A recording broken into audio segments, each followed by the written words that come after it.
Hey everyone, Tony here with you again tonight. It's always good to be back, sharing another quiet story together. Think of me as your storyteller for the evening, here to guide you gently through one of history's stranger corners. Tonight, we're drifting back to the streets of ancient Rome, a city that looks polished in textbooks' columns, senators, marble baths, but in truth smelled mostly of sweat, wine, and overcooked fish.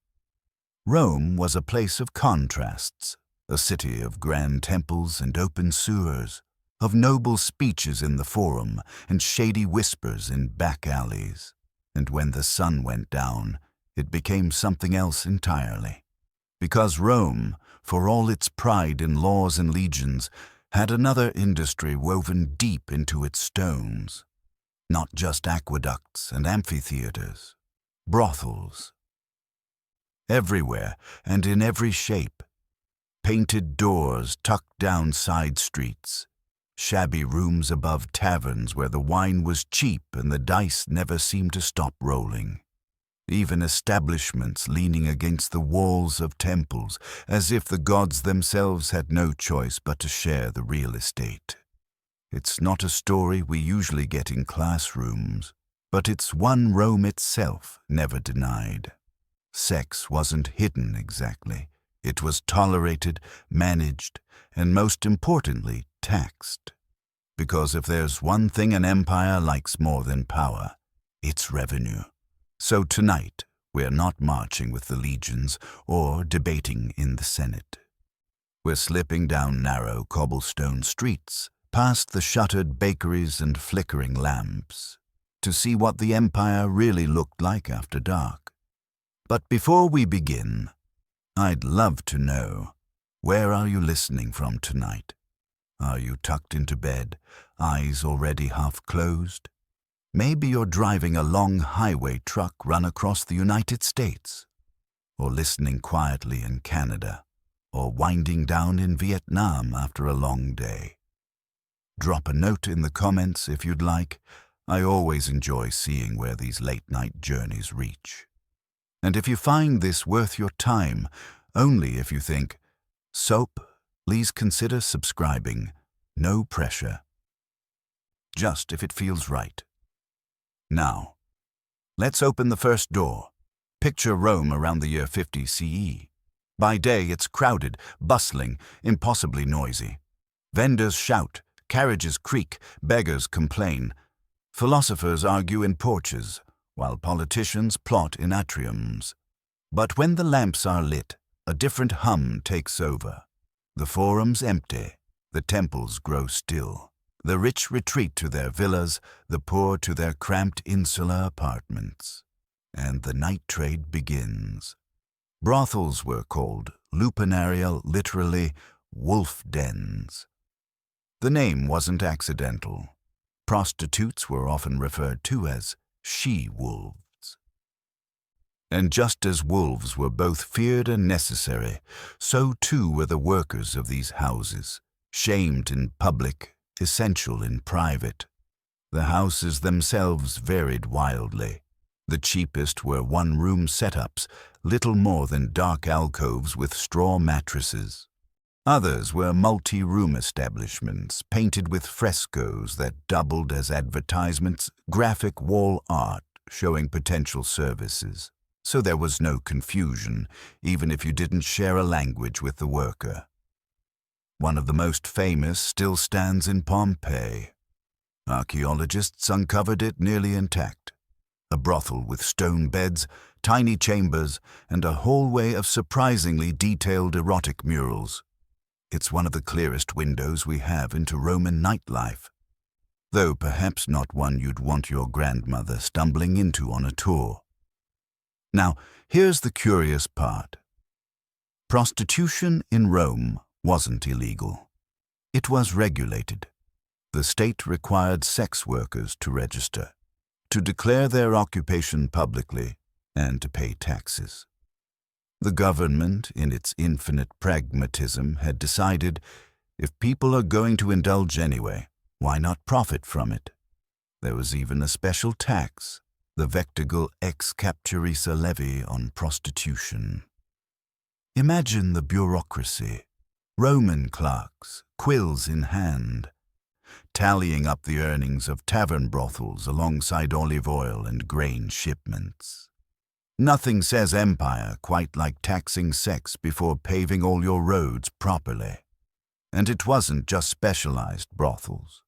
Taverns, or courtesans, often doubled as brothels. You'd come in for wine, maybe a gambling session, and find the upstairs rooms available for more private entertainment. Inns on the edges of towns work the same way cheap lodgings with cheaper company. For soldiers returning from campaigns, for sailors who'd just docked, these places were as reliable as bakeries. Not every establishment was seedy, of course. Some catered to higher-end clients, houses with musicians, courtesans trained in poetry, women and men skilled not just in bed, but in conversation. These weren't cheap, and they weren't meant for everyone. But they show how wide the range of Rome's sex trade really was. From alley shadows to velvet-cushioned rooms, there was something for every purse. It's worth remembering that Roman society didn't view this with the same shock modern audiences might. For them, it was as ordinary as bread and circuses. Morality, in the Roman sense, wasn't about abstinence. It was about roles. Respectable wives and daughters stayed untouched. Pleasure was outsourced to prostitutes, concubines or slaves. The hypocrisy, of course, was glaring but very Roman. And so, brothels weren't hidden dens of sin. They were street corner services, known, frequented, and shrugged at. Even emperors admitted, at least in gossip, to visiting. The shame wasn't in going. The shame was in being caught talking about it too much. If you imagine the streets at night, you'd see the signs. Literally. Many brothels had phallic symbols carved above their doors, a kind of advertising as blunt as possible. Oil lamps glowed faintly, shadows flickering against plaster. Inside, the air was heavy with wine, sweat, and perfume. There was laughter, arguments, the shuffle of dice, the clink of coins. And behind closed doors, the quieter transactions. The business of desire, reduced to its simplest exchange. We'll wander deeper into those houses soon, look at the workers themselves, their names, their lives, the reality behind the murals. But for now, hold the image. Rome after dark. A city buzzing not with politics or parades, but with something far more ordinary. Because this too was Rome, an empire of contradictions. Marble monuments by day, wolf dens by night, and as we leave the street lamps glowing faintly in the Roman night, let's drift onward to the next chapter. The architecture of desire, what these brothels looked like, and what they tell us about the empire that built them. If we're going to drift further into Rome's nighttime world, we need to pause and look at the spaces themselves. Because the brothel was not just a business, it was an environment carefully arranged, sometimes shabby, sometimes surprisingly deliberate to signal what you were walking into. Let's start with the basics. Most Roman brothels were small, very small. Imagine narrow hallways, barely wide enough for two people to pass, lined with cramped rooms. Each room might hold nothing more than a stone platform-ar bed in the most generous sense of the word, covered with straw or a thin mattress. No doors. At most, a curtain.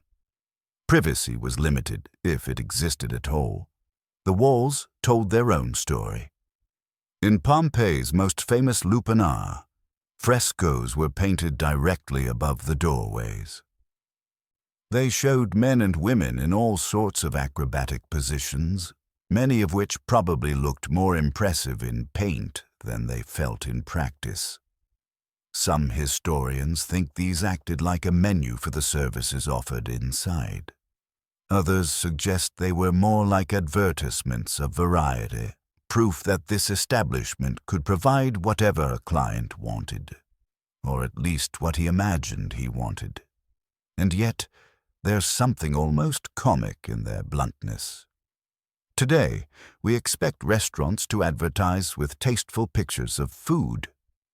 Rome, in its own way, applied the same logic to brothels. A fresco over the door told you everything you needed to know. No need for a salesman. Just point and pay. Of course, not every brothel had painted walls. Many were less decorative, more functional. Taverns that doubled as brothels might not bother with murals. The architecture was dictated by money. The cheaper the establishment, the less effort invested. Still, some houses aimed higher. Wealthier brothels, catering to richer clients, were more carefully decorated. They might offer plastered walls, polished floors, oil lamps in bronze holders, and couches instead of bare stone. In these spaces, sex was packaged as leisure closer to a social evening than a simple transaction. And then there were the courtesan houses. These were different altogether. They weren't labeled as brothels, but as salons. Here, the architecture resembled elite Roman homes, atriums with mosaics, small gardens, spaces for music and poetry. These weren't built for soldiers spending a coin after payday. They were meant for senators, poets, and men with the luxury of time. Conversation came first, then seduction. It's easy to forget that in Roman culture, intellectual play was considered part of eroticism. A courtesan who could recite Homer, strum a lyre, or quote philosophy might be as valuable as one who could satisfy physical needs. The architecture reflected that. Rooms for music, alcoves for reading, and larger, more inviting couches for reclining. But let's return to the street-level brothel, the kind most people would have seen. Imagine entering one in the Subura, Rome's most notorious neighborhood. The air is thick with smoke from lamps. The walls are cracked, stained with damp. In the corner, a jar of cheap wine waits for thirsty clients. There is no space wasted. Every corner is used.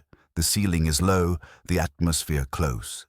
You hear voices from every room, overlapping, with no sense of privacy.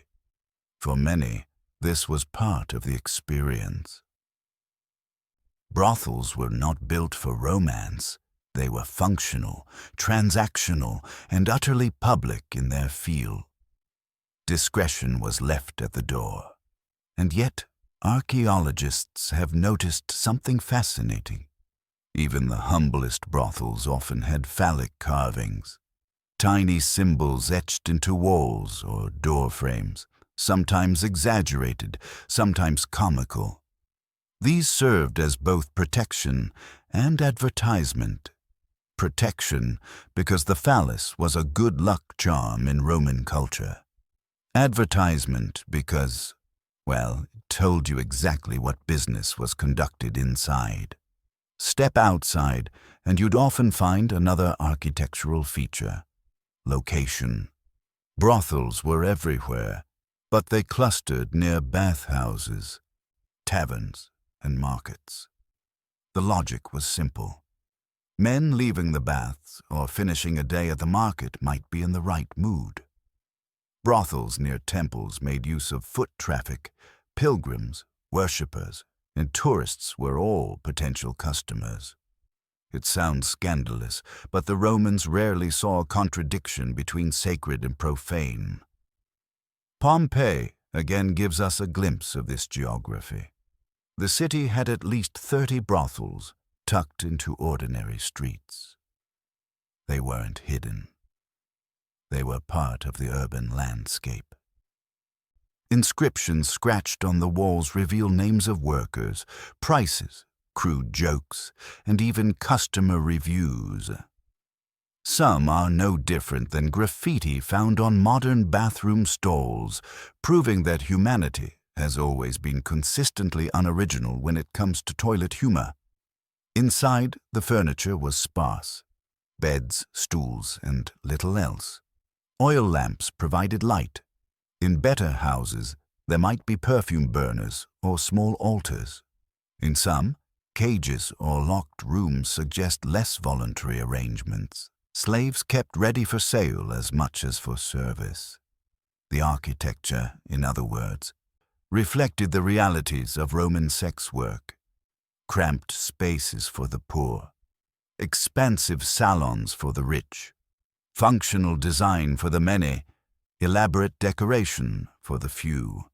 And everywhere, the unmistakable symbols of Rome's unembarrassed attitude toward the business. Now, if you're imagining luxury, scale that back. Even the better houses were modest compared to Roman villas. Brothels were designed for turnover, not comfort. A few minutes, a coin exchanged, the next client waiting. Time was money, and walls only needed to be strong enough to stand another year. The irony is that these modest buildings outlasted some of Rome's grander monuments. Earthquakes, fires, and invasions destroyed temples and palaces. But a few painted walls of brothels, buried under ash or soil, have survived for us to study. Not the marble speeches of senators, but the everyday sketches of desire. And so, architecture becomes memory. A narrow hallway in Pompeii, a faded fresco of lovers, a crude phallus carved on a doorstep.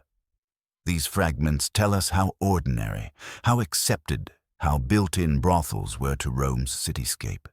They were not hidden, they were not rare, they were part of the architecture of Rome itself.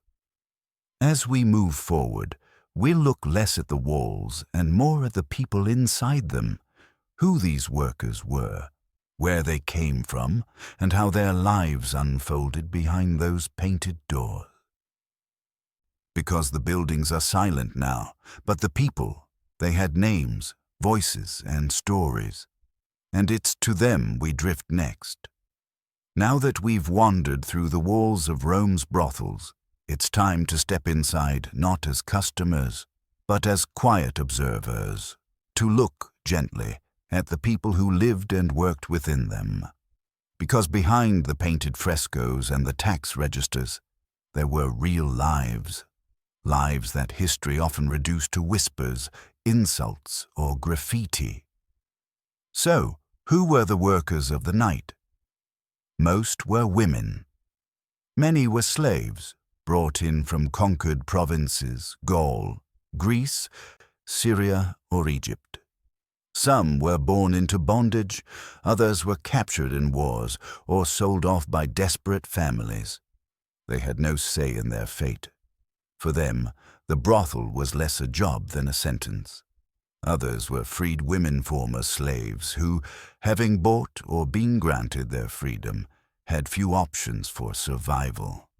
Without property, without husbands, without families to protect them, many turned or were pushed toward the only trade still available.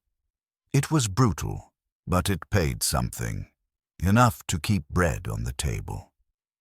A few were Roman citizens, usually women fallen into poverty. For them, registering as a prostitute meant public shame. The state required it, names written down, occupations declared. A kind of scarlet letter in bureaucratic form. Once registered, there was no going back. You were marked forever. Respectable marriage was out of the question. Social respect gone. It was a choice few made willingly, and yet the reality was complex. Some women entered the trade by force, others by necessity, a rare few by preference, if only because it offered more independence than domestic servitude. The spectrum was wide, but the outcome was the same: a life on society's margins, tolerated but never respected. The men were there too, though they appear less often in records. Male prostitutes served both women and men. They might be slaves, hired out by masters, or freedmen seeking coin. Their presence was less advertised, but never absent. Rome was not squeamish about variety, as long as it followed certain rules of status and role. And then there were the names. Workers often adopted pseudonym stage names, in a sense. Lydia, Flora, Daphne, names of flowers, goddesses, or places that sounded exotic, elegant, or enticing. They weren't their birth names, but masks chosen to make them more appealing. The same way modern performers take names that sound memorable, Romans understood branding. A name wasn't just a label, it was part of the performance. Prices varied enormously. A cheap prostitute might charge as little as the smallest coin in circulation. That's the equivalent of buying a loaf of bread. Others, especially trained courtesans, could demand far more. A night of conversation, music, and sex with a skilled courtesan might cost what a laborer earned in months. The gulf between low-end and high-end was immense. Daily life was harsh. Workers were expected to serve multiple clients in a night. Conditions were unsanitary, dangerous, and often violent. Protection was minimal. Pimps controlled many, pocketing profits and doling out scraps. The state taxed their earnings but offered no protection in return. For many, it was a life cut short by disease, injury, or exhaustion. And still, they endured. Because Rome's appetite was endless. Soldiers on leave, sailors in port, laborers after a long day streamed through the doors. The demand never stopped, and so the supply had to continue. What about respectability? There was none. Prostitutes were barred from wearing the stola, the long garment of respectable Roman matrons. They were considered infamous outside the protection of honor. Their word carried little weight in court. They could be mocked openly in public. Even clients who spent half their income in brothels would scorn them in daylight. It was a hypocrisy so consistent it barely counts as hypocrisy. It was just Roman normality. Some, however, rose above. A handful of courtesans became famous for their wit, their charm, their ability to navigate politics as well as pleasure. They hosted salons, attracted poets, and left behind names that echo faintly in the sources. But they were exceptions, not the rule. For every celebrated courtesan, there were thousands of anonymous women whose names survive only in scratched graffiti. Speaking of graffiti, Pompeii again gives us vivid glimpses. On the walls of its brothels and streets, clients carved little notes. Myrtis was the best. Successor, I'll be back. Crude reviews, scrawled for posterity. They reveal not only the workers' names, but the small, strange intimacy of these encounters. For a moment, in messy handwriting, a worker's name is remembered.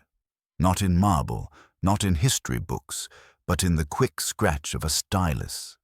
It's easy, drifting through these stories, to imagine only despair. And certainly, for many, it was despair. But there were also moments of agency, however limited. Some women managed to save enough to buy freedom. Others gained influence through regular patrons. A few even ran brothels themselves once they escaped pimps, turning survival into ownership. The margins were narrow, but some did carve out slivers of power. Male sex workers lived similar contradictions. Some were enslaved boys or men, hired out by owners. Others were freelancers, appealing to clients with specific tastes. Same-sex relations were not unusual in Rome, but they came with rules. The free-born Roman male was expected to be the penetrator, never the penetrated. To reverse the roles risked shame, at least in elite eyes. Male prostitutes provided an outlet for desires that couldn't be expressed in respectable relationships, again tolerated but not honored. The picture that emerges is not glamorous. It is human, brutally human, a system that consumed bodies for pleasure, taxed them for profit, discarded them without care. And yet, through scraps of evidence, we glimpse individuality, names, jokes, fragments of songs, people who laughed, endured, and existed in the margins of marble Rome. So next time you picture a Roman street, don't just see the senators in white togas or the matrons in stolas. See also the workers of the night, draped in cheaper cloth, waiting in narrow rooms, their names written in faded graffiti. They, too, were Rome. And as we leave these figures, half-remembered, half-forgotten, we'll drift toward the other side of the equation. The clients. Because for every worker in the night, there was someone walking through the door with coin in hand. And their stories, too, are worth a quiet look. We've looked at the workers of the night, those who stood behind curtains or waited in cramped stone rooms. But the story isn't complete without the people who walked through the doors jingling coins in their purses. Because for every brothel in Rome, there were clients. And for every client, there was a reason, sometimes ordinary, sometimes absurd, sometimes whispered about for centuries. So, who were these customers? The most obvious answer is soldiers. The Roman legions marched across continents, fought brutal campaigns, and when they returned home or stopped in a garrison town, they sought release. Paydays meant crowded taverns, dice games, and visits to the local brothels. For soldiers, it was expected, almost ritual. Nobody blinked when a legionary vanished into a side room with a coin in hand. Sailors, too, were steady customers. Dockside towns were notorious for their brothels, ready to take the pay of men who had been at sea for weeks. When you imagine the bustling port of Ostia, Rome's gateway to the Mediterranean, don't just picture the grain warehouses. Picture also the taverns along the docks, their upper floors filled with rented rooms. For sailors, the brothel was as much a part of docking as unloading cargo. But the clientele didn't stop at soldiers and sailors. Ordinary laborers made up the bulk of customers. Carpenters, bakers, cart pullersmen who worked long days and spent their coins quickly. For them, the brothel was both distraction and relief. One night's pay might disappear in a single visit, but it was a pattern so common that no one considered it unusual. And then, of course, came the wealthier clients. Senators, magistrates, poets. Men who stood in the forum delivering speeches about morality, then quietly slipped into brothels after dark. Roman society was a masterclass in double standards. It was perfectly acceptable for an elite man to visit prostitutes as long as he kept his reputation intact. To be discreet was to be honorable. To be caught was to be ridiculed. Take Julius Caesar, for example. His enemies accused him of every kind of sexual indulgence, from liaisons with queens to late-night visits with common prostitutes. Some accusations were political slander. Others may have been true. In either case, the fact that they were believable shows how normal such behavior was. Caesar's wasn't mocked for going to brothels.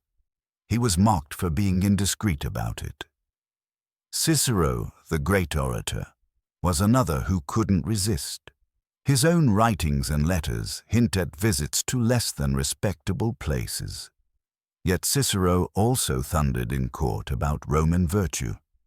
It was a game everyone played. Indulge privately, condemn publicly, pretend the contradiction didn't exist. Emperors, naturally, take the crown for excess. Caligula is remembered, accurately or not, for visiting brothels disguised in wigs. Claudius's wife, Messalina, was rumored to slip away and work incognito in brothels herself, supposedly outpacing every professional in the city. Whether these stories were true or political exaggerations hardly matters. They circulated because they sounded plausible in a society where brothels were woven into the fabric of life. What's curious is that Rome didn't legally restrict elite men from visiting brothels. There was no law saying senators couldn't go. The disapproval was cultural, not legal. A senator caught gambling in a tavern brothel would be mocked, but not prosecuted. His dignity might suffer, but his career could go on.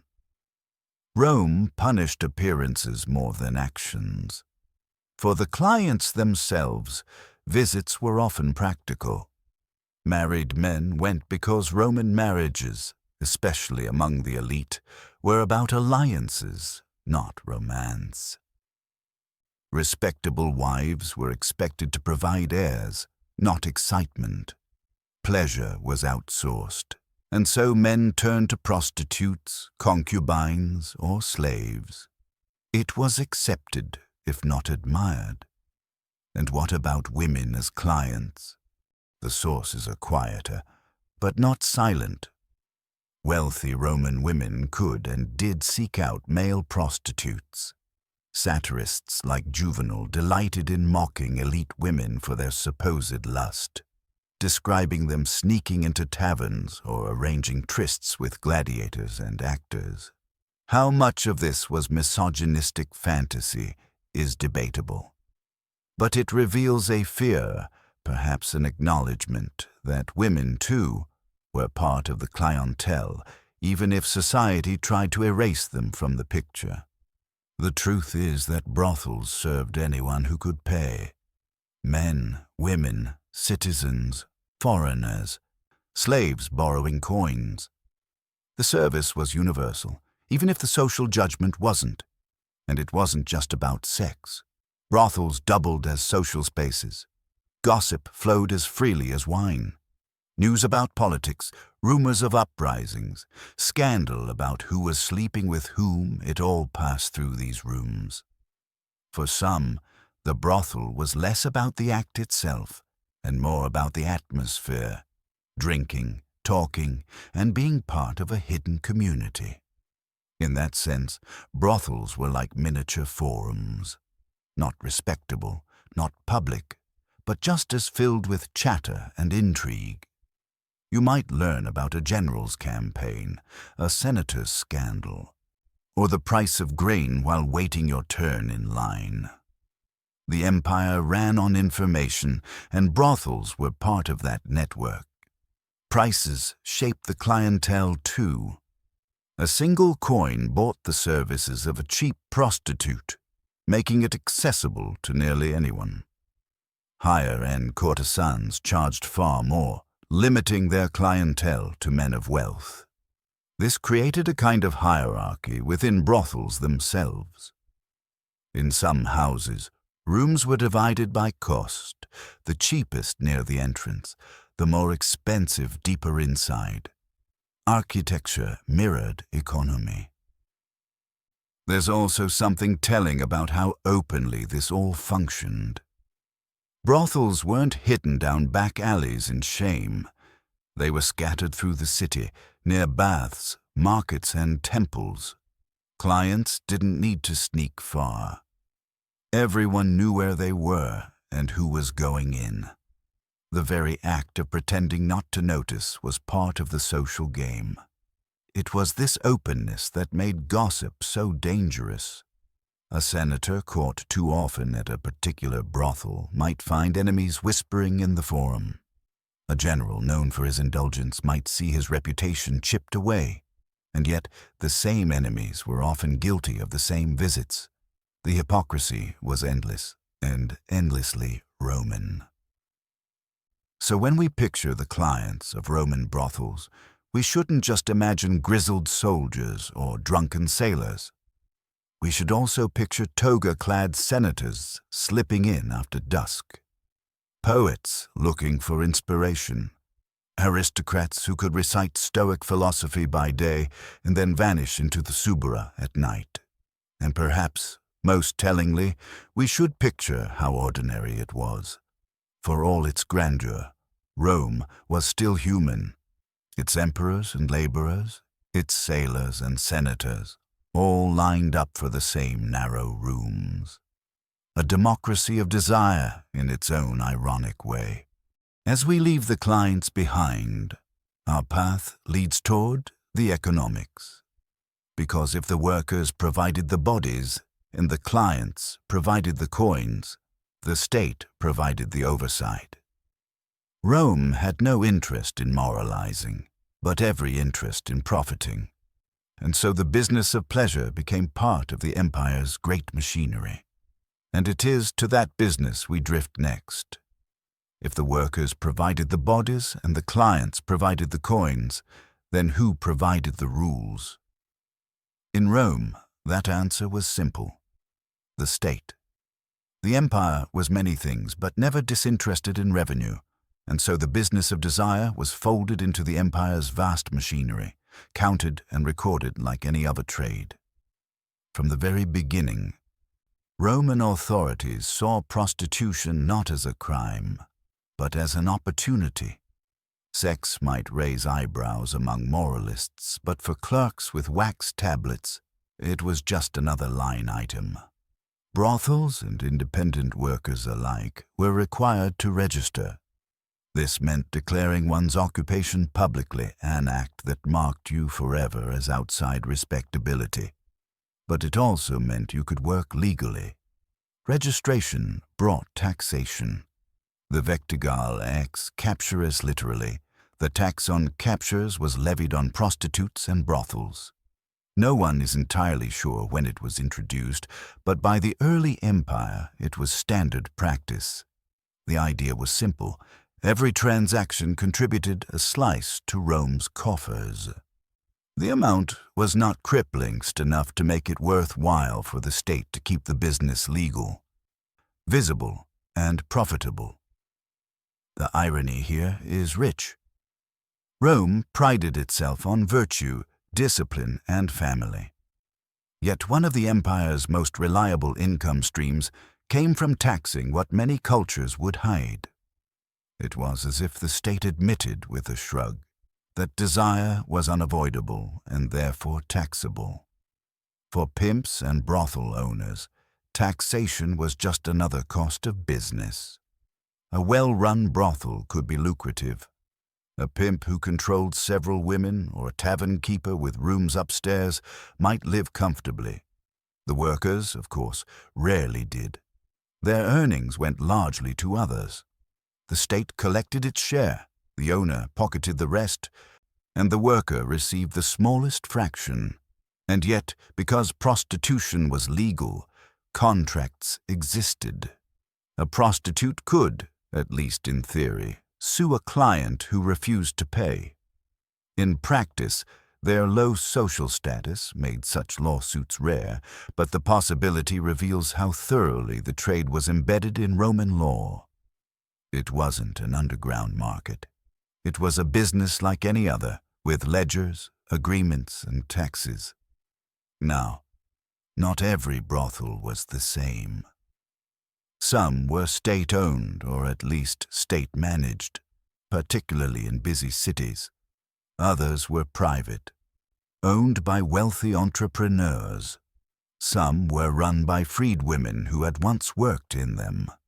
There are hints of women turning survival into ownership, managing others, setting prices, and carving out a sliver of control in a system stacked against them. The economics extended beyond money. Brothels were hubs of gossip, information, and influence. Senators might not admit it, but sometimes business was conducted as much in dimly lit rooms as in the Senate House. A whispered deal between patrons, a rumor about a political rivalry could all begin over wine and a curtain. And yes, this included women. We touched earlier on the idea of elite Roman women as clients, and it's worth lingering here. Satirists like Juvenal loved to paint lurid pictures of matrons sneaking into tavern brothels in disguise, eager to meet gladiators or actors. Were these stories exaggerated? Certainly. Juvenal was more interested in scandal than truth. But the fact that such accusations circulated at all tells us something. Roman men feared, or at least suspected, that women had their own appetites. And why not? Wealthy women often lived in arranged marriages, with husbands older or disinterested. Power gave them resources, and resources could buy discretion. A male prostitute, a hired slave, or even a clandestine meeting in a brothelite was all possible, even if hidden beneath layers of rumor. There are even scattered hints of women seeking women. Again, Juvenal provides one of the few satirical references, mocking elite women for experimenting with female lovers in taverns. His tone drips with disgust, but his anger is revealing. If it was unthinkable, he wouldn't have thought to write it. Rome's sexual world was broad, and women's desires were part of it, even if history tried to paint them out. The business of pleasure, then, was not purely male-driven. It served women too, quietly, discreetly, and often with more danger of scandal. A man caught in a brothel risked mockery. A woman risked ruin. And yet the fact that the jokes and rumors exist proves that some women braved it anyway. Prices, as we've said, varied. A single is for the cheapest prostitute. Several denarii for a more skilled or exclusive one. For courtesans, the sky was the limit. A senator might spend fortunes on keeping a favored mistress in luxury. A wealthy woman might lavish gifts on a gladiator or actor. The scale was vast. From a coin the size of a fingernail to villas and jewels, and through it all, the state skimmed off its share. Taxes flowed from the Subura's wolf dens, from Ostia's dockside taverns, from Pompeii's narrow rooms. Coins that once clinked across a brothel counter might end up funding legions on the Rhine or aqueducts in Gaul. The empire ran, in part, on desire. It's almost poetic. Rome conquered nations, collected tribute, and drafted laws. But it also conquered lust by simply taxing it. A pragmatic empire, through and through. And yet, even pragmatism has limits. There were always moralists, senators and philosophers who argued that the business degraded society. They fretted about young men corrupted, wives dishonored, the dignity of Rome soiled. But the treasury never listened too closely. As long as coins flowed, the empire looked the other way. So the business of pleasure was a triangle. Workers gave their bodies. Clients gave their coins. The state gave its approval, stamped in wax and tax records. Everyone knew the arrangement. Everyone pretended it was necessary. And so it went, night after night, century after century. As we drift onward, the voices of those moralists grow louder. The philosophers, the critics, the emperors who tried to legislate virtue while indulging privately. Because the business of desire was not just economic, it was also endlessly debated. And those debates tell us just as much about Rome as the brothels themselves. And so we leave the coins behind for now and drift toward the arguments, toward the uneasy space between what Rome wanted and what it said it wanted. Rome, as practical as it was, could never quite silence its moralists. For every man content to shrug and hand over a coin at a brothel door, there was another who stood in the forum declaring that the practice was corrupting the youth, undermining families, and staining the dignity of the empire. The problem, of course, was that most of the loudest voices also had accounts at the very places they condemned. The philosopher Seneca, for instance, wrote at length about restraint and virtue. He praised self-control as the highest form of freedom, yet his own contemporaries quietly noted that he lived in luxury, with wealth far beyond his Stoic principles. If he didn't visit brothels himself, he certainly understood how many of his peers did. His lectures about abstinence rang loudly in scrolls, but were muffled in the streets. Cato the Elder, centuries before, had been more blunt. He believed brothels served a purpose. Better, he argued, that men seek release with prostitutes than dishonor respectable women.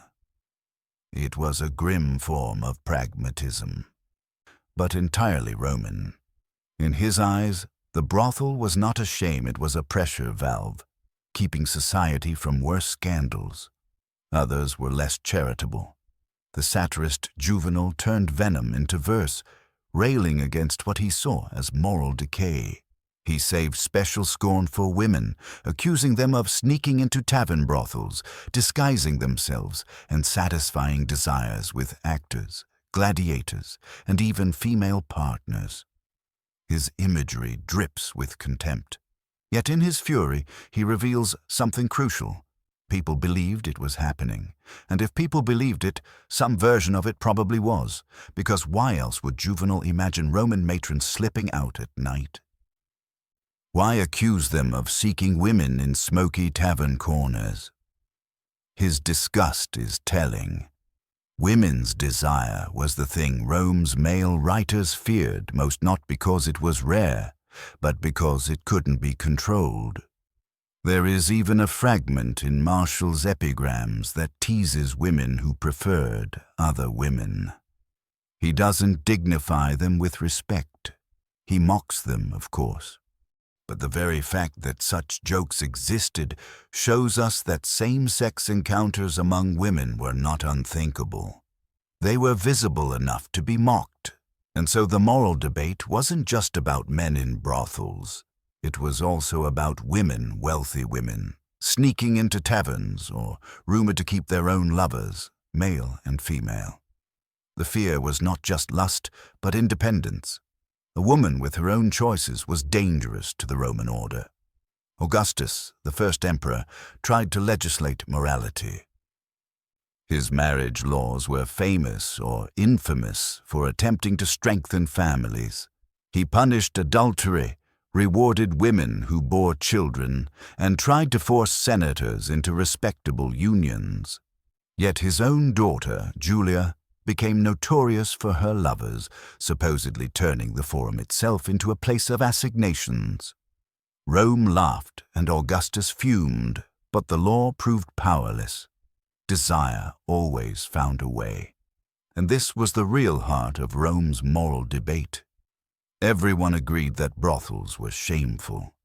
Everyone also agreed they were necessary. They were condemned in speeches, tolerated in practice, and frequented by the very men who thundered against them. The contradiction was baked into the system. A senator might pass laws against public indecency in the morning and stroll into a brothel by evening. A philosopher might praise chastity while hiring a concubine. A poet might sneer at matrons for their lovers while slipping coins to a prostitute after finishing his satire. The hypocrisy was not hidden. It was almost expected. The louder a man condemned, the more likely he was to be guilty. It was a rhythm as old as Rome itself, and the workers felt this contradiction keenly. They were used by night, mocked by day. Prostitutes were called infamous literally, without reputation. They had no legal honor, no standing in society, yet their existence was essential to the very men who stripped them of dignity. Rome declared them shameful while depending on them utterly. This double standard extended to men as well. A free-born Roman male could visit prostitutes without damaging his honor so long as he was the dominant partner. To be passive or to be seen as desiring too much was considered weak. For women, the double standard was harsher. A woman caught in a brothel was ruined. A man caught was ridiculed, but forgivable. The philosophers wrestled with this. Should a state built on discipline allow such contradictions? Should a people who conquer the known world not conquer their own appetites? The answer, always, was no. And yet the practice went on. The empire could conquer Gaul and Judea, but never its own libido. Even emperors weren't immune. Augustus's laws failed. Tiberius was rumored to keep pools of young companions. Caligula supposedly dressed as a woman and slipped into brothels. Claudius's wife, Messalina, was said to compete with prostitutes to see who could take more clients in a night. Were all these stories true? Probably not. But the fact that they circulated tells us how central the brothel was to Roman imagination. To mock an emperor, you accused him of brothel habits. Everyone would understand the insult, and so the debate raged on. Stoics urged restraint. Pragmatists insisted brothels were necessary. Poets mocked both clients and workers. The law tried to steer morality, but failed. And through it all, the brothels remained open, their lamps glowing faintly in the alleys, their frescoes smiling down on passing patrons. It is almost soothing in its consistency. Rome condemned and indulged in equal measure. The words of philosophers filled scrolls, the coins of clients filled purses, and the workers endured, caught forever in a system that despised and depended on them. As we drift away from the arguments, we come to the twilight of this world, because eventually the moralists found allies powerful enough to reshape the city. Not Stoics, not senators, but a new faith rising in the Empire Ione that looked at brothels not as necessary evils, but as sins to be rooted out. And with that, the lamps of Rome's pleasure houses began, slowly, to fade. Rome was never still for long. The empire that conquered nations and taxed desire also carried within it the seeds of change. By the later centuries, those changes began to stir, and among the most profound was the rise of a new faith. Christianity began quietly, on the margins, like so many things in Rome. Small gatherings in houses, preachers in marketplaces, a whisper more than a roar. But over time, the whisper spread, and with it came a new vision of morality, one that would challenge Rome's easy pragmatism about sex and desire. For Christians, the body was not just flesh to be bought and sold. It was a temple. Desire was something to be restrained, even sanctified within marriage. The casual acceptance of prostitution that Rome had lived with for centuries became, in Christian eyes, a sin. Not a necessity, not a shrugging compromise, but a stain on the soul. At first, this was only another voice in the crowded Roman chorus of philosophies and cults. Stoics had condemned indulgence too. Cynics had mocked it. But Christianity was different. It promised not just restraint, but redemption. It offered an eternal framework, one that made brothels not just a civic embarrassment, but an offense against God. As Christianity gained followers and eventually power, this vision spread into law. By the 4th century, when emperors like Constantine and later Theodosius aligned with Christianity, attitudes hardened. What had once been tolerated was now policed. Brothels were targeted, prostitutes condemned, and clients warned of eternal damnation. This didn't mean prostitution vanished overnight. It never does. The trade that had existed in every city, in every port, in every alley of Rome did not simply evaporate, but it was driven further underground. The lamps still flickered, but now in shadows. What had once been legal, taxed, and shrugged at was now whispered, hidden, and stigmatized. The irony, of course, is that the demand never faded. Soldiers still sought release. Sailors still poured off ships. Men and women alike still looked for what they had always looked for.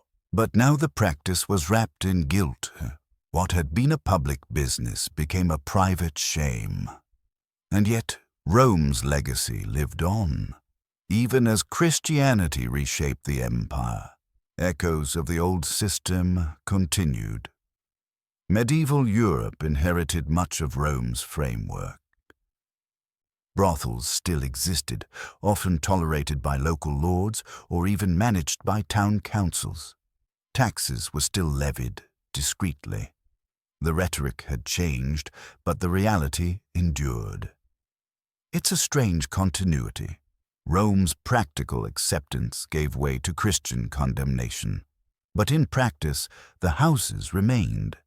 Their names shifted, their places changed, but the idea of organized, commercial sex never disappeared.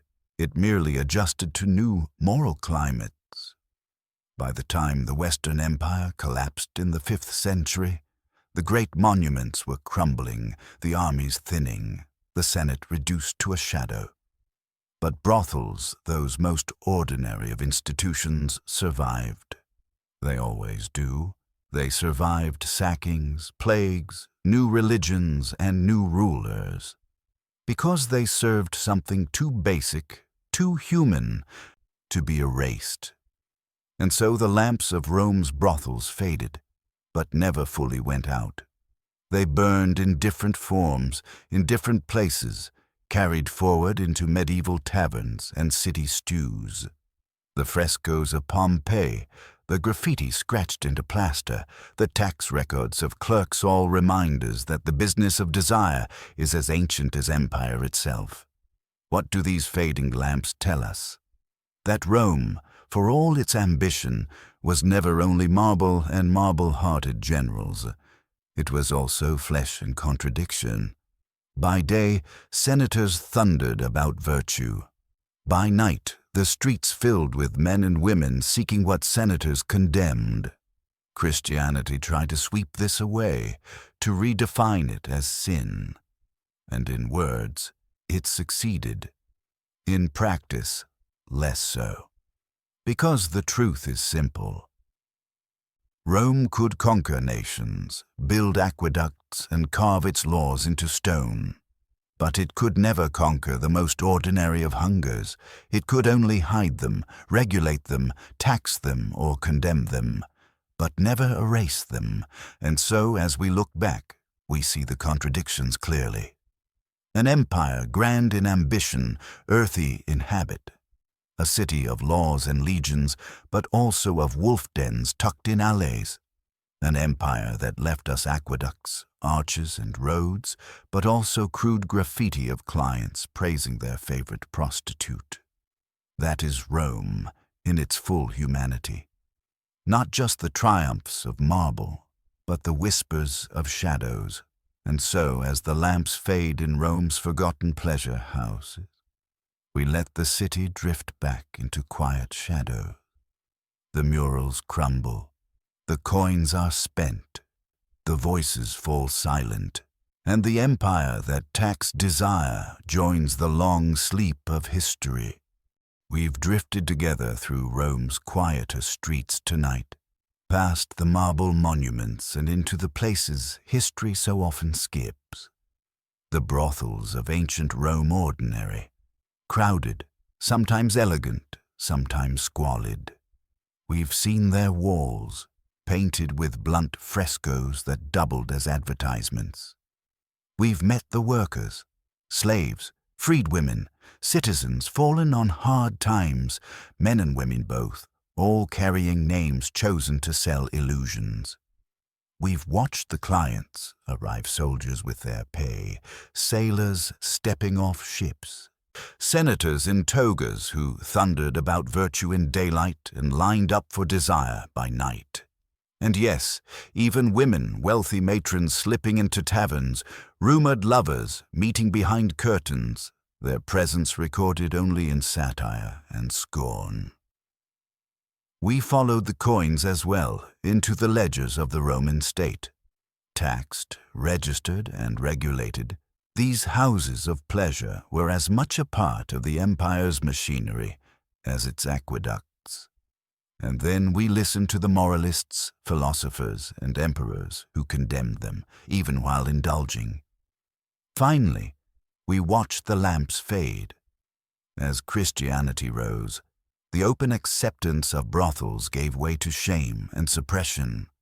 Yet the houses never truly vanished. They endured, quietly, through the Middle Ages and beyond, a legacy of Rome's contradictions. And so, what do we learn?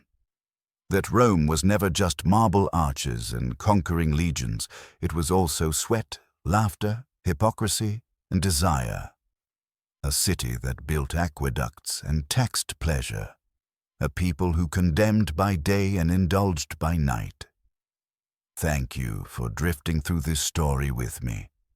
If you've made it this far, perhaps you'll join again for the next journey. If you think it's worth it, you might consider subscribing or leaving a note about where in the world you're listening from tonight. For now, let your eyes close, let your breath slow, and rest well. Good night.